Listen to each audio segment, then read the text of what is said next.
जय स्वामीनारायण विद्यार्थी मित्रों, गया लेक्चर में આપણે પ્રકરણ 1 પૂરું કરેલું। ગણોનો પૂરેપૂરો ખ્યાલ આપણે મેળવી લીધો। ગણો અને તેના પ્રકારો। આજના આ પ્રકરણમાં આપણે ગણો વચ્ચેનો સંબંધ અને કેટલાક સંબંધો જેને આપણે વિધેય કહીએ છીએ એનો આપણે અભ્યાસ કરવાનો છે। બે ગણ વચ્ચેનો સંબંધ સમજવાનો છે। તો સૌપ્રથમ સંબંધ સમજીએ એ પહેલાં બે ગણોનો કાર્ટેશિયન ગુણાકાર એ આપણે સમજી લઈએ। કેટલાક કાર્ટેશિયન ગુણાકાર જેને આપણે સંબંધ કહીએ છીએ અને એમાંના કેટલાક સંબંધને આપણે વિધેય કહીએ।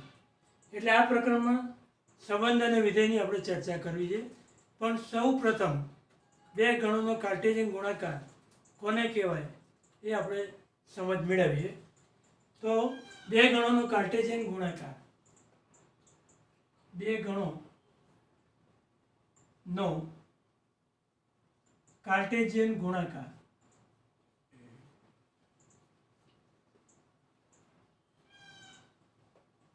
આની વ્યાખ્યા આપણે સમજવા પ્રયત્ન કરીએ।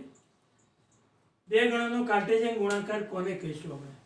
તો પ્રથમ તો એ અને બી એની વ્યાખ્યા। જો એ અને બી આપેલા ગણો હોય, એ અને બી આપેલા ગણો હોય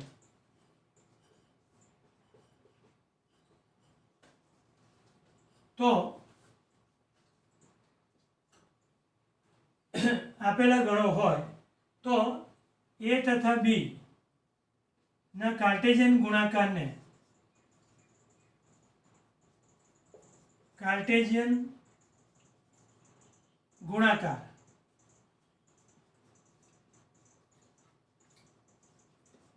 એ ક્રોસ બી વડે દર્શાવાય છે। એ ક્રોસ બી વડે દર્શાવાય છે।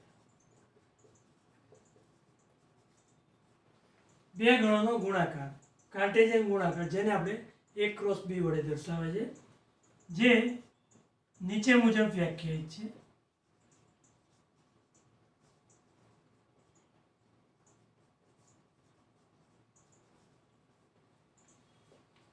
એ ક્રોસ બી એનો અર્થઘટન એ થાય કે તમામ એબી પેરનો ગણ, જ્યાં એબી પેરનો પહેલો ઘટક પહેલા ગણમાં મળે અને બીજો ઘટક બીજા ગણમાં મળે।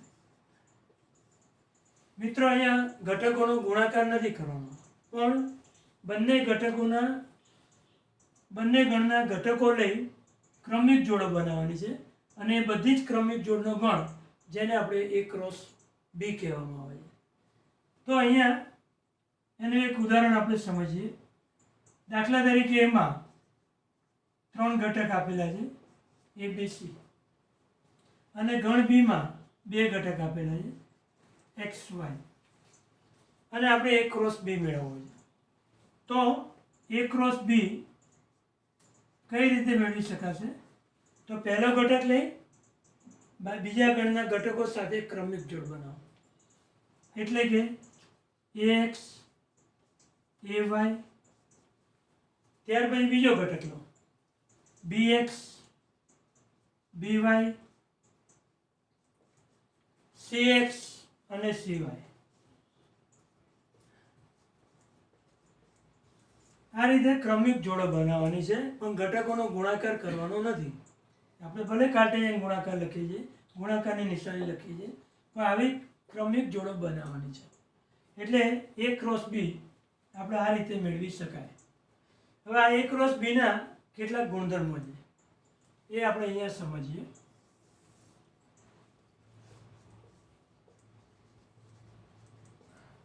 નંબર 1, એક તો એ cross B A B cross એ કહી શકાય નહીં। શા માટે? Is not equal to B cross A ક્રમના નિયમનું પાલન થતું નથી। ક્રમના નિયમનું પાલન થતું નથી।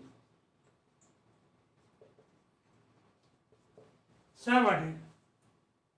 તમે જાણો છો આલેખ પત્રમાં A ક્રોસ બી કરો, ધારો કે અહીંયા બી ક્રોસ એ કરીએ તો બધી પેરો ઉલટાઈ જાય. એક્સ એ આવે, એક્સ વાય એ આવે, એક્સ બી આવે, વાય બી આવે, એક્સ સી અને વાય સી આવે. પેર બધી ઉલટાઈ જાય. હવે પેર ઉલટાય તો પછી શું થશે કે અર્થઘટન જ બદલાઈ જાય. આલેખ પત્રમાં તમે જાણો છો 1 2 1 2 3 અહીંયા તો આ પોઈન્ટ આપણે 2 3 છે અને અહીંયા આગળ જઈએ તો આ જે પોઈન્ટ છે એ 3 2 છે. 2 3 અને 3 2 પેર એ બિંદુ જ આખું બદલાઈ જાય છે આલેખ પત્રમાં. એટલે 2 3 ઇઝ નોટ ઇક્વલ ટુ 3 2. માટે આપણે કહી શકાય A cross B A B cross A થઈ જ ન શકે. કારણ કે 2 3 પેર જો 3 2 પેર થઈ જ ન શકતી હોય તો A cross B A B cross A થઈ શકે નહીં. એટલે કે ક્રમના નિયમનું પાલન થતું નથી. નંબર 2 પેર. હવે આ જે ક્રમિક જોડ છે એ ક્રમિક જોડ માટેનો નિયમ છે. બે ક્રમિક જોડ સમાન ક્યારે કહેવાય? એ બી ને સી ડી એ સમાન ક્યારે કહેવાય? જો એના ઘટકો સમાન હોય તો. A ઇક્વલ ટુ સી અને બી ઇક્વલ ટુ ડી અનુરૂપ ઘટકો સમાન હોય તો જ ક્રમિક જોડ સમાન થાય, નહીંતર ક્રમિક જોડ સમાન થઈ શકે નહીં. નંબર 3 અહીંયા એ બી સી આ ત્રણમાંથી જો એક પણ ગણ ખાલી ગણ હોય, એ ખાલી ગણ હોય અથવા બી ખાલી ગણ હોય અથવા સી ખાલી ગણ હોય તો એ ક્રોસ બી ક્રોસ સી આ ગણ કેવો થાય? ખાલી ગણ જ થશે. એટલે ત્રણમાંથી કોઈ પણ એક ગણ ખાલી ગણ હોય તો આ ક્રમિક જોડ એ ક્રોસ બી, આપણે અત્યારે એ ક્રોસ બીની વાત કરીએ છીએ, સીની આપણે વાત નથી કરતા.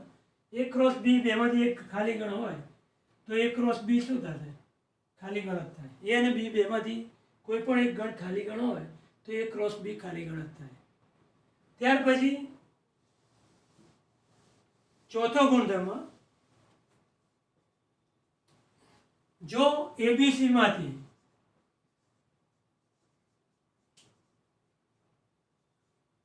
કોઈ પણ એક અનંત ગણ હોય, એક ગણ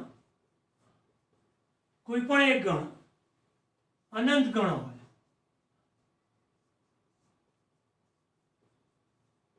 તો એબીસી માંથી કોઈ પણ એક ગણ અનંત ગણ હોય તો એ ક્રોસ બી, એ અને બી બંનેમાંથી કોઈ પણ એક ગણ અનંત ગણ હોય તો એ ક્રોસ બી શું થશે? અનંત ગણ થાય. કારણ કે એક ગણ અનંત ગણ હોય તો ક્રમિક જોડો પણ અનંત જ થવાની, એટલે એ ક્રોસ બી પણ શું થશે? અનંત ગણ થશે.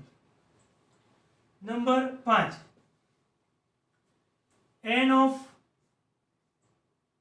એ cross B, A cross B ના ઘટકોની સંખ્યા.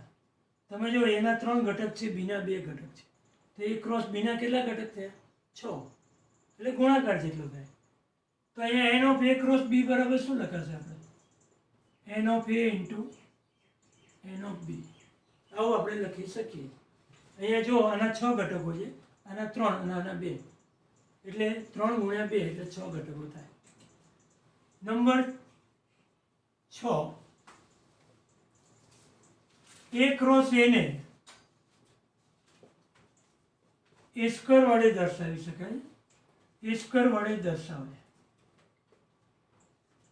માટે n ઓફ એ સ્ક્વેર, જો અહીંયા ધારો કે એ બીની જગ્યાએ એ હોય તો એ સ્ક્વેર, તો અહીંયા પણ n ને n, એટલે અહીંયા શું થશે? n નો વર્ગ,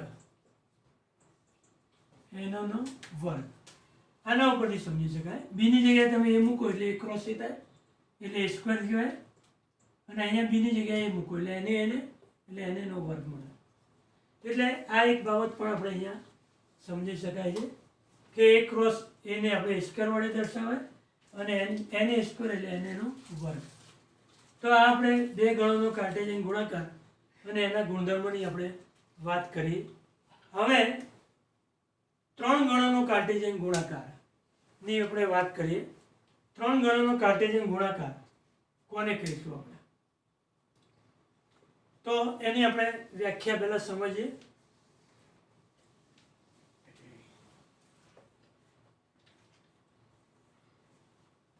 ત્રણ ગણોનો કાર્ટેશિયન ગુણાકાર. ત્રણ ગણોનો કાર્ટેશિયન ગુણાકાર. આ વ્યાખ્યા અને એના ગુણધર્મોની આપણે અહીંયા ચર્ચા કરીએ છીએ. તો ફરીથી એ જ પ્રમાણે આપણે શરૂઆત કરીએ છીએ. ત્રણ ગણોનો કાર્ટેશિયન ગુણાકાર કોને કહીશું આપણે? તો જો એબીસી ગણો આપેલા હોય, જો એબીસી ગણો આપેલા હોય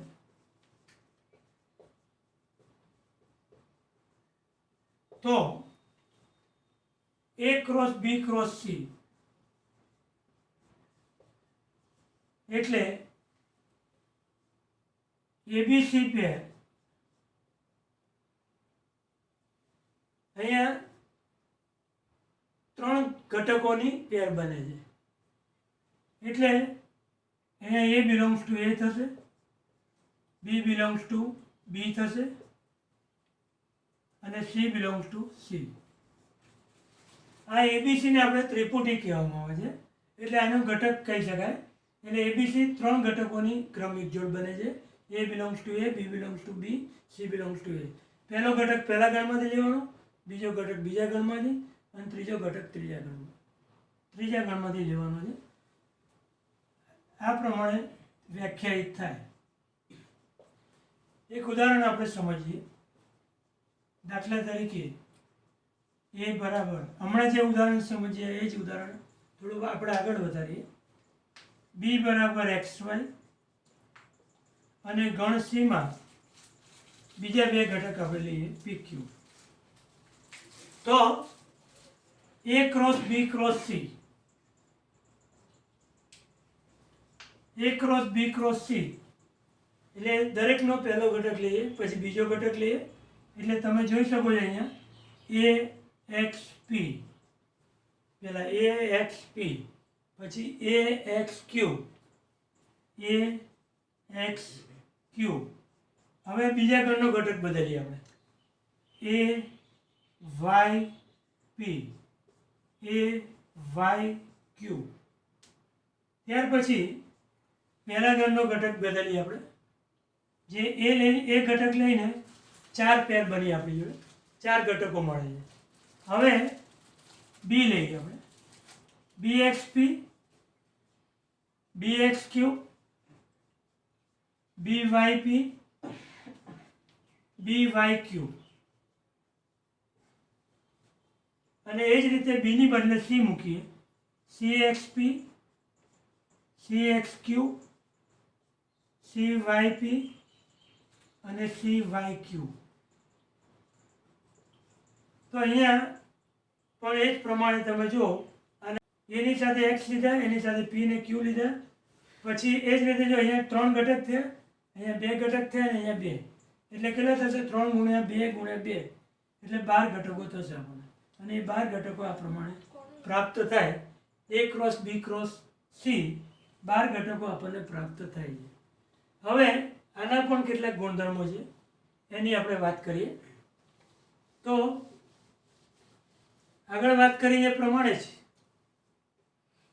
નંબર 1 ગુણધર્મ કે એબીસીમાંથી કોઈ પણ એક ગણ ખાલી ગણ હોય તો આખો ક્રોસ ગુણાકાર ખાલી ગણ થાય. એટલે જો A ખાલી ગણ હોય અથવા B ખાલી ગણ હોય અથવા C ખાલી ગણ હોય તો A cross B cross C ખાલી ગણ થાય. તે જ રીતે જો એબીસી પૈકી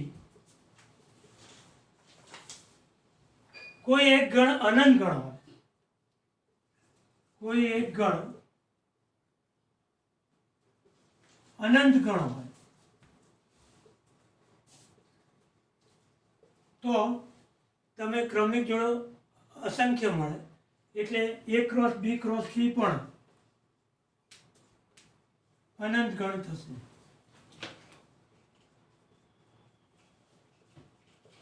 ત્યાર પછી ગુણધર્મ નંબર 3, કાર્ટેશિયન ગુણાકારનો ગુણધર્મ નંબર 3. એને જ ગણ સાથે ગુણાકાર કરો, કોઈ પણ ગણને 3 વખત ગુણાકાર કરો. તો A ક્રોસ A જેને A ક્યુબ વડે દર્શાવાય. દાખલા તરીકે આપણે આગળ વાત કરી તમને R3 એટલે તમારે શું સમજવાનું? R ક્રોસ R ત્રણેય ગણના ઘટકોની પેર બનાવવાની. એટલે આનો અર્થઘટન કરવા જઈએ તો આપણે આવું કરી શકાય. ABC કે જ્યાં A belongs two R, B belongs two R, C belongs to R, R3. અને આ જ રીતે R2 નું અર્થઘટન કરી શકાય. ત્યાર પછી તમે આ પણ બાબત સ્પષ્ટ રીતે જોઈ શકાય છે. N of A cross B cross C ઘટકોની સંખ્યા કેટલી થઈ? અહીંયા 12 થઈ. એ કોના જેટલી થશે? N of A, N of B, N of C. એટલે આ ઘટકોની ગુણાકાર જેટલી થશે. એટલે N of A cross B cross C એટલે NA, NB અને NC થશે.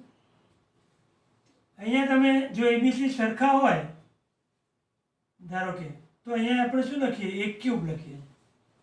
N ઓફ A ક્યુબ એટલે અહીંયા શું લખાશે? NA અને NA.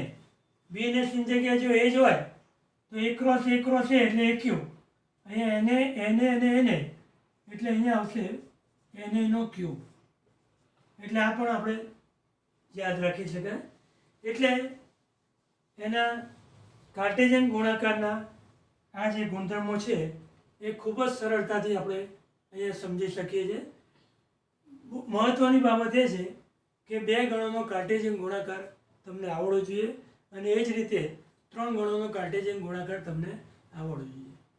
હવે એક સરસ મજાનું આપણે એક્ઝામ્પલ આપણે જોઈએ અને પછી આપણે સ્વાધ્યાયની શરૂઆત કરીશું. એક એક્ઝામ્પલની અહીંયા હું વાત કરું છું. એક એક્ઝામ્પલ છે A ઇક્વલ ટુ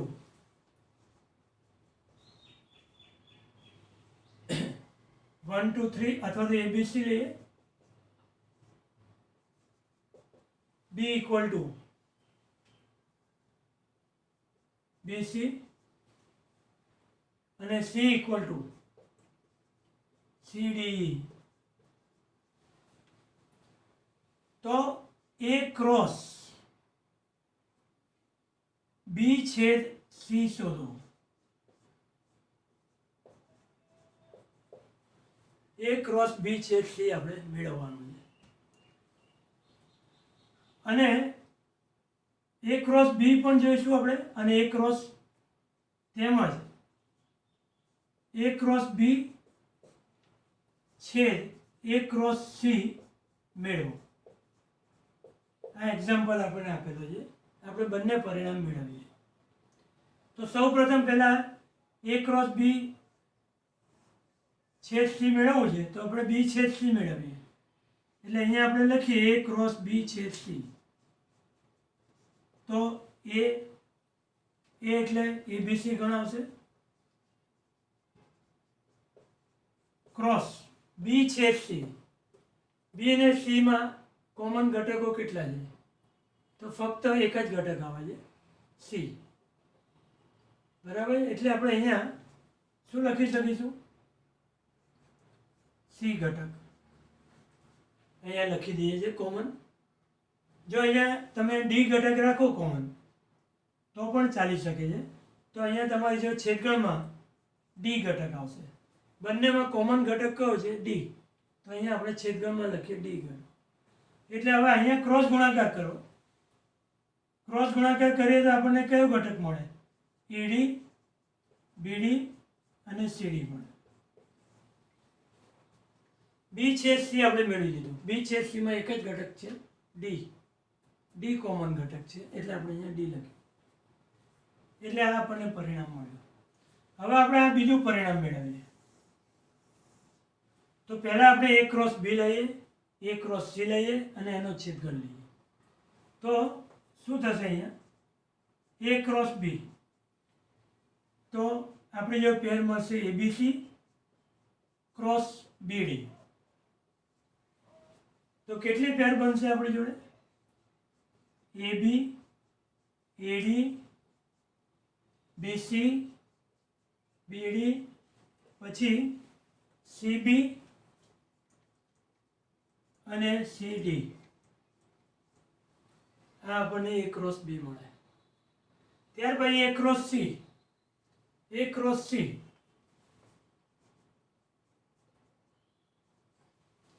તો 3 ઘટક અહીંયા અને 3 અહીંયા છે, એટલે કુલ 9 ઘટકો મળશે આપણને. 9 ઘટક આપણે લખીએ AC, AD, AE, પછી B સાથે BC, BD અને BE.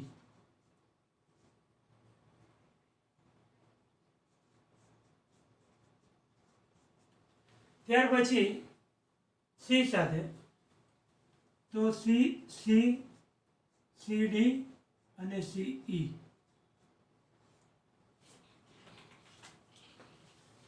હવે આ બંનેનો છેદગણ શું થશે? A ક્રોસ B છેદ A ક્રોસ C.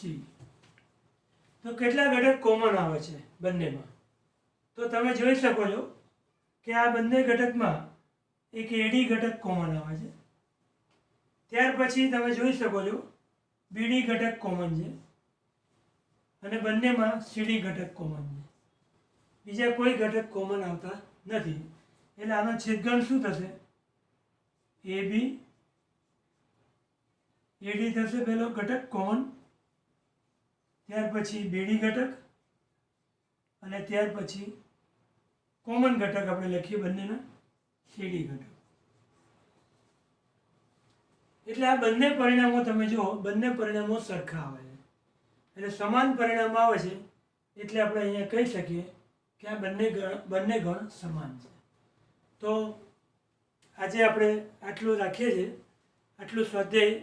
હવે આના અનુરૂપ કાર્ટેશિયન ગુણાકાર ઉપર આધારિત એવા સ્વાધ્યાય 1.1ની 2.1 સ્વાધ્યાય 2.1ની આપણે આવતા પીરિયડમાં ચર્ચા કરીશું. ધન્યવાદ.